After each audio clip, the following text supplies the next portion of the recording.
Então, pessoal, no vídeo de hoje eu vou estar conversando, na verdade, com vocês sobre o TCC. O que eu devo fazer para começar a pensar no TCC, como é que eu devo articular, me organizar para que eu possa ter êxito nesse trabalho. Bom, eu vou falar da minha experiência, como foi que eu me organizei, como foi que eu conduzi esse trabalho até tirar a nota máxima nele. O primeiro passo, a primeira coisa que eu fiz quando eu decidi que estava na hora de eu começar a elaborar esse TCC foi a área que eu queria fazer. Eu sempre quis trabalhar com entomologia, que é a área que estuda os insetos. Então, eu sempre tive essa relação, esse contato com os insetos e eu queria trabalhar nisso. O professor que anteriormente era meu orientador no PIBIC, ele teve que deixar a universidade, foi transferido para outra universidade, para Bahia, eu sou aqui de Alagoas, e não tinha como a gente estar colocando um experimento, não tinha como ele ser o orientador, mas ele foi parte da banca. Então, o professor de Fisiologia Vegetal, ele perguntou se eu não queria fazer um levantamento da entomofauna de uma área de preservação da UFAO, e como é algo que eu gostava bastante, que é entomologia, e Fisiologia Vegetal também, então eu aceitei. E o que foi a primeira coisa que eu fiz quando eu decidi o orientador foi sentar e escrever um pré-projeto. O pré-projeto você vai delinear o seu trabalho, você vai fazer o esqueleto. O que é que eu quero fazer, quantas análises eu quero fazer, se vai ser um projeto em campo, se vai ser uma revisão de literatura, você vai colocar no seu pré-projeto. Então, você vai fazer uma introdução, você pode fazer uma revisão de literatura pequena também, só para você destacar os principais autores que vai fazer parte do seu trabalho. E nisso você vai colocando o objetivo geral, o objetivo específico, justificativa de trabalho e vai seguindo. Pronto, eu fiz o meu pré-projeto, vou fazer o quê? Você vai marcar uma reunião com o seu orientador e vai dizer, professor, eu pensei em fazer essa metodologia, abordar esses autores, quero ver o que o senhor acha. O senhor acha que tá legal? Se ele disser que sim, ok. Se ele disser que não, você vai perguntar a ele o que é que eu posso melhorar para não fugir dessa linha que eu quero estar trabalhando. Feito isso, você delimitou o seu projeto, já sabe a metodologia que vai ser ou prática ou vai ser uma revisão bibliográfica, você vai começar a escrever. No meu caso, o meu orientador falou, comece pela revisão de literatura. Antes de ir para o campo em si, vá para a revisão de literatura, vá buscar arquivos, artigos, vídeos, o que está se falando sobre essa questão. No meu caso, o meu trabalho, o título dele foi Análise da suscetibilidade de plantas nativas ao ataque de insetos. Nessa análise eu busquei a parte química, fisiológica, fatores do solo, fatores do ambiente, os tipos de inseto que é mais comum nessa região, na região onde eu moro, e a partir daí eu marquei todos esses pontos e comecei a escrever. Lembrando que a revisão de literatura, ela exige algumas regras de citações, de formatação, tem que ter também sentido, você conseguir integralizar tudo que você quer falar conforme que tenha sentido, de forma que tenha sentido. Feito isso, o meu professor disse assim, você vai começar pela revisão de literatura, você vai criar um arquivo no Word, você vai começar a escrever por lá, você vai selecionar, vai criar uma página do Drive. No Drive vai colocar todos os artigos que você for consultando, porque isso vai ajudar em muito sua organização e sempre que você precisar ou alguém questionar de onde veio aquela fonte, aquela informação, você vai conseguir ir lá e achar. Eu criei uma pasta no Drive e criei, dentro da pasta eu criei subpastas, que no caso era dividido por temas. A parte de solo tinha lá uma página com um monte de arquivos só de solo. Na parte de entomologia, só arquivos de entomologia e assim por diante. Aí no meu trabalho eu abordei as defesas químicas e físicas das plantas nativas, das plantas em geral também. Então tinha uma pasta lá só com defesa química e outra só com defesa física, porque sempre que eu precisava eu ia lá e sabia onde encontrar. Então eu acho que é uma dica muito importante para vocês que estão começando, antes mesmo de fazer de começar a escrever até no pré-projeto. Vocês já podem criar essa pasta e ir colocando os autores, os artigos dos autores que vocês utilizaram na sua primeira revisão de literatura, assim, de uma forma mais enxuta, para depois vocês irem expandindo. Pronto, aí eu fiz a minha revisão de literatura, foi o primeiro passo do meu TCC, foi a revisão de literatura. Fiz, mostrei ao professor, ele sugeriu algumas coisas, um exemplo, ele sugeriu para diminuir um pouco, porque estava um pouco extensa, também sugeriu para alterar a ordem dos tópicos e juntar, digamos, tinha 2 tópicos que falavam de um assunto parecido, juntar em um só. Depois que eu fiz a revisão de literatura e mostrei a ele disse, certo, agora a gente pode ir para a parte prática, instalar o experimento em campo.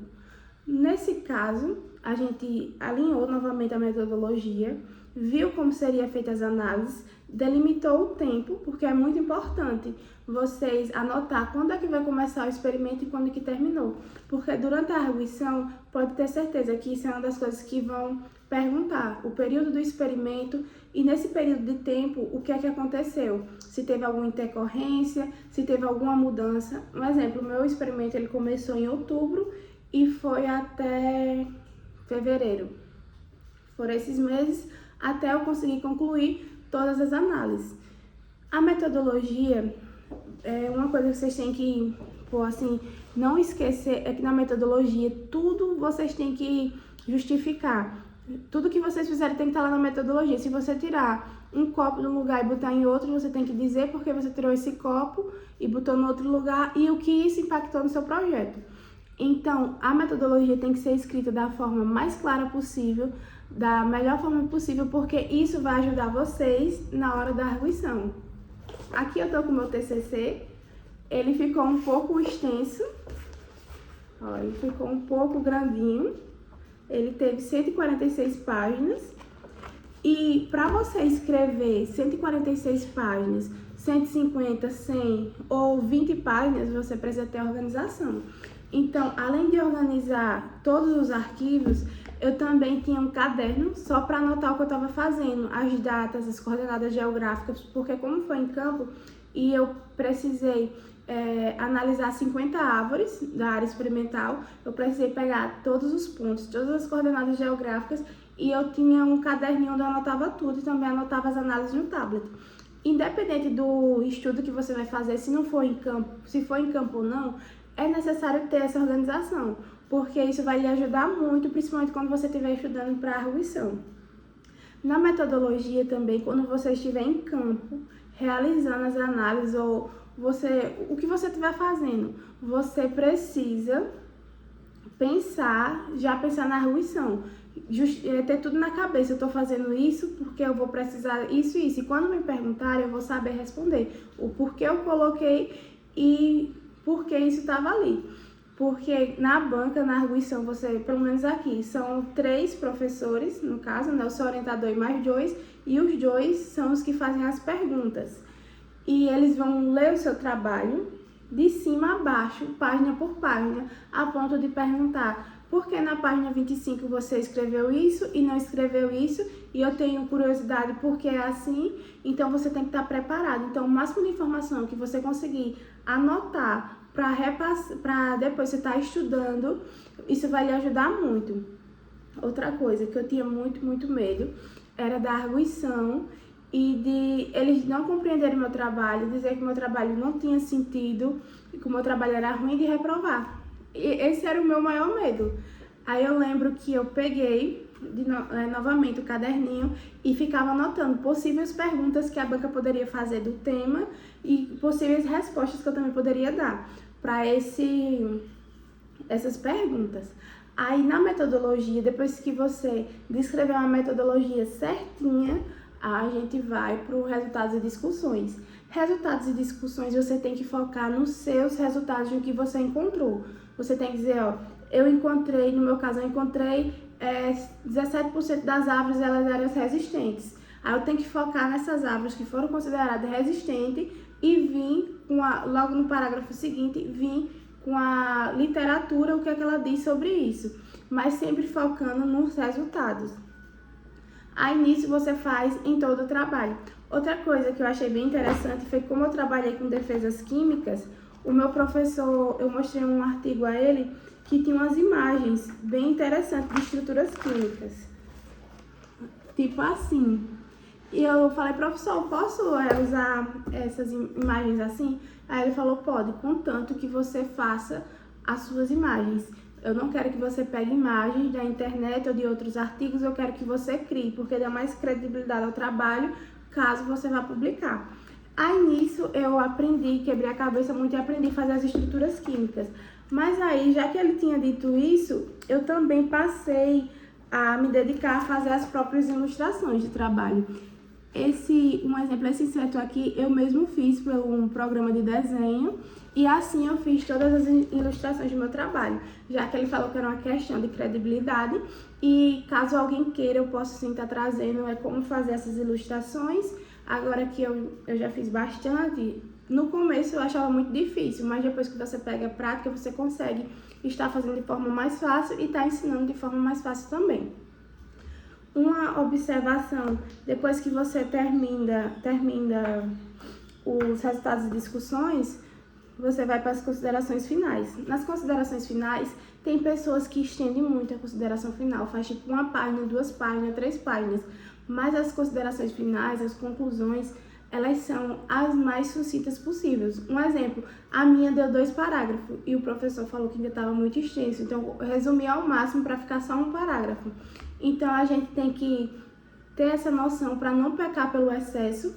Eu acho, olhando agora, que eu me estendi muito em algumas coisas que eu poderia ter sintetizado e não sintetizei, às vezes com medo de faltar alguma coisa, mas agora, como eu estou passando para vocês, é sempre importante ter o diálogo com o seu orientador, independente do que ele seja. Se ele for muito ignorante, se ele for não tiver tanta abertura, mas a gente tem que estar tentando. Eu sei, assim como estudante de Universidade Federal, que muitas das vezes os professores demoram muito a responder, muito.